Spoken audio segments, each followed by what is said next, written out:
शहर की बदहाल सड़कों में पौधारोपण के लिए कलेक्टर के नाम भेंट किए पौधे। नर्मदापुरम की बदहाल सड़कों और उसमें हो रहे गड्ढों पर आक्रोशित समाज सेवी संस्था श्री समर्पण श्री ने बदहाल सड़कों के लिए जिलाधीश के नाम पौधे भेंट किए। संस्था के स्वदेश सैनी ने कहा कि नर्मदापुरम नगर की सड़कों की स्थिति अत्यंत ही खराब हो चुकी है। अधिकांश मार्गों पर बड़े बड़े गड्ढे हो गए हैं, जिससे आमजन को आवागमन में भारी कठिनाइयों का सामना करना पड़ रहा है। विशेष रूप से स्कूली बच्चे, वृद्धजन तथा दोपहिया वाहन चालक दुर्घटना के शिकार हो रहे हैं। ये अत्यंत दुर्भाग्यपूर्ण है कि सड़कों का निर्माण कार्य गुणवत्ता विहीन ढंग से किया जा रहा है। अक्सर देखा गया है कि नई बनी सड़कों की स्थिति कुछ ही महीनों में खराब हो जाती है। इसके पीछे निर्माण एजेंसियों और संबंधित अधिकारियों की लापरवाही एवं भ्रष्टाचार की संभावनाओं से इनकार नहीं किया जा सकता। आपसे बार बार निवेदन भी किया कि आप स्वयं सड़कों की स्थिति का निरीक्षण कर आवश्यक सुधारात्मक कार्यवाही सुनिश्चित करने का कष्ट करें। हमने आपसे आवेदन के रूप में कहा था, इसके बावजूद भी आपके द्वारा नगर की सड़कों की हालत में कोई सुधार हेतु कोई कदम नहीं उठाएगा। अतः संस्था आपको पौधे भेंट कर रही है और आपसे निवेदन करती है कि सड़कों की स्थिति में आपसे सुधार नहीं हो पा रहा है तो कम से कम गड्ढे में पौधारोपण करें, ताकि नगर में हरियाली और पर्यावरण संरक्षण का संदेश हम दे सकें।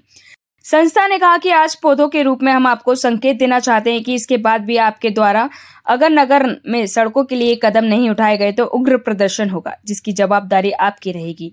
इस दौरान संस्था के स्वदेश सैनी राज खिल्लारे, ललित मीना, आयान कुरैशी, दिव्यांश राजौरिया, अनुज सोनी, दीपक मंडारे, नितेश पाठक, गौरव ढाकर, अमित मीना, युवराज यादव, विशाल सोनी, गोलू सराठे मौजूद रहे। शहर के अलग चीज़ों के बारे में पिछले हफ्ते हमने माननीय कलेक्टर मैडम को एक ज्ञापन दिया था, जिसमें नगर की जो बदहाल स्थिति सड़कों की खास है, उसमें आप देख रही लगातार गड्ढे हो रहे हैं, छोटे बड़े सड़कें खराब हैं। उसको लेके हमने एक ज्ञापन दिया था कि भाई इन गड्ढों को आप भरने का प्रयास करें। आए दिन एक्सीडेंट हो रहे हैं। एक हफ्ते पूर्व हमने इन्हें ज्ञापन देके ये सब सूचना दी थी। इसके बाद भी इनके द्वारा इन चीज़ों को लेकर, सड़क को लेकर कोई भी कार्य नहीं किया। इसका हम आपसे जवाब मांगना चाहते हैं।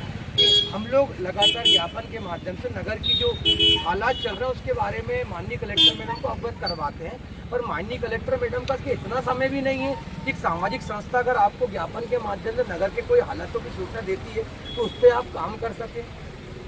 ये इस तरह की तानाशाही क्यों है? पहला सवाल तो मेरा आपसे ये है। आप देखिए, आपको ऐसा लगता है कि शहर की चीज़ ठीक है तो आप हमारे साथ चलिए। आप किसी भी रोड पर जाके देखिए, आपको कोई भी रोड शहर की अंदर वार्डों की या फिर मेन रोड बिना गड्ढे के मुक्त नहीं मिलेगी। किसी में 1 फीट गड्ढा है, 10 फीट गड्ढे हैं आधा। और बरसात के दिनों में क्या उनमें भरा जाता पानी, वो पानी भराने से क्या गड्ढे की गहराई का आकलन नहीं हो पाता, जिससे गाड़ी जब बाइक वगैरह निकलती है तो उसमें पटकाती, आए दिन एक्सीडेंट होते हैं। मेरे सामने अभी हीरोडा चौराहे पे एक पब्लिक में एक बेटी माँ वो गड्ढे में उनकी स्कूटी स्लिप हुई, दोनों बेटी का हाथ टूट गया। तो क्या प्रशासन गड्ढे भी नहीं भर पा रहा है क्या? चलो बरसात चल रही है, रोड का निर्माण नहीं हो सकता, ये हम जानते हैं, पर गड्ढों का काम तो कर सकते हैं भरने का। जी, ये तो इस तरह का सामाजिक संस्थाओं को ज्ञापन को इस तरह क्यों पटक दिया जाता है? क्या हम गलत बात करने आते हैं यहाँ पर? क्या अधिकारी से मांग करना गलत होता है? क्या शहर के कोई मुद्दों पे अगर उनको जानकारी नहीं और हम जानकारी दे रहे हैं कि माननीय मैम ये काम शहर में ये गलत हो रहा है या ये चीज़ की कमी है, तो आपका कर्तव्य, हमारी सरकार ने आपको यहाँ कलेक्टर बनाकर भेजा है और आम जनता की सेवा के लिए भेजा है। यहाँ पर आज हम आपको फूल गिफ्ट कर रहे हैं माननीय मैम, और आपसे भी निवेदन है कि आप सड़क के गड्ढे अगर नहीं भर पा रहे हैं तो आप गड्ढों में हम वृक्षारोपण करें, हम आपके साथ हैं। कम से कम शहर में हरियाली होगी। गड्ढे तो नहीं भरा पा रहे तो कम से कम गड्ढों में फूल लगा के शहर में हरियाली, पर्यावरण संरक्षण का अपन एक संदेश दे सकते हैं। आपसे यही मेरा निवेदन है।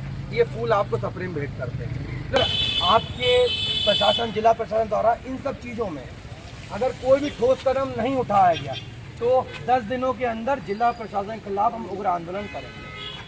ये इसकी आप जिम्मेदार हैं। या तो इससे बेहतर है कि आप अपने आला अधिकारी के साथ बैठे, और लग रहा है तो हमें भी बुला लें, हम भी बैठने को तैयार है, और आप बात करें शहर के प्रमुख मार्ग जहाँ से निकलते वहीं गड्ढे, और जिन ठेकेदारों द्वारा जब रोड बनाई जाती है, जो टेंडर होता है कि इसकी इतनी गारंटी इतने सालों की, तो वो गारंटी में उन ठेकेदार को नोटिस दिया जाए कि आपने 2 साल की जब रोड की गारंटी दी, 6 महीने में क्यों कट रही है, कौन ने भ्रष्टाचार किया, किन अधिकारी ने पैसा खाया, किन ठेकेदारों, उसकी भी जाँच की जाए। आम आदमी का, हमारा टैक्स का पैसा है जिससे ये विकास कार्य होता है। उस पैसे को इस तरह बर्बाद हम नहीं होने देंगे। अगर 1 हफ्ते 10 दिन के अंदर अगर रोडों पे काम नहीं किया तो जिला प्रशासन के खिलाफ आंदोलन की शुरुआत हम यहीं से करेंगे, यहीं लेटेंगे और यहीं बैठेंगे। धन्यवाद। भारत माता की जय। पौधा लेके कलेक्ट्रेट परिसर में आए हैं, क्या बात है और क्यों ये करना पड़ रहा है आपको? पिछले श्री समर्पण से इस तरह पिछले हफ्ते एक ज्ञापन के रूप में नगर में बदहाल सड़कों और लगातार गड्ढों की संख्या बढ़ रही है, जिसके कारण आए दिन घटनाएं होती है। उसको लेकर हमने एक ज्ञापन सौंपा था। ज्ञापन सौंपने हमने 10 दिनों को समय दिया था कि 10 दिनों के अंदर जब बदहाल स्थिति और गड्ढों को आप पूरे 10 दिन बाद भी सोया हुआ जिला प्रशासन बदहाल प्रशासन द्वारा भी इन पर कोई भी कार्रवाई नहीं करी गई। तो आज हमने उनसे निवेदन किया कि आप सड़कें सही नहीं कर पा रहे हैं तो आप सड़कों में कम से कम पौधा लगा दें और कम से कम हम पर्यावरण संरक्षण बचा सकें और शहर को हरियाली बना सकें। हमारी संस्था श्री समर्पण श्री पहले भी कई सारे ज्ञापन दे चुकी है, जिसकी जानकारी कलेक्टर महोदय को भी है। इसी के साथ साथ हमारे ज्ञापनों को जो है रिजेक्ट किया जा रहा है बार बार, उसके ऊपर कोई कार्रवाई नहीं की जा रही है। लगातार शहर में गड्ढे होते जा रहे हैं, जिसकी वजह से कई लोग दुर्घटना का शिकार हुए हैं, जिन्हें हमने स्वयं ने अपने हाथों से हॉस्पिटल तक पहुंचाया है। कलेक्टर महोदय से आज भी हमने ज्ञापन देकर आवेदन किया है, निवेदन किया है कि हमारी इस कार्रवाई के ऊपर जल्द से जल्द कार्रवाई करें। अगर ऐसा नहीं होता है तो आने वाले समय में हम और उग्र आंदोलन करेंगे। और अगर कलेक्टर महोदय इस काम को अंजाम नहीं दे पा रहे हैं, गड्ढों को पूरा नहीं कर पा रहे हैं, तो हमने आज पौधा जो दिया हुआ है गड्ढों में, उन पौधों को लगाकर कम से कम रोडों में वृक्षारोपण करा दिया जाए, जिससे शहर में हरियाली तो होगी। खबर भारतवर्ष के लिए नर्मदापुरम से ताज खान की रिपोर्ट। अपने शहर अपने प्रदेश की ताज़ा खबरों के लिए लाइक करें, शेयर करें, सब्सक्राइब करें और हाँ, बेल आइकन दबाना ना भूलें, क्योंकि खबर हमारी, फैसला जनतंत्र का।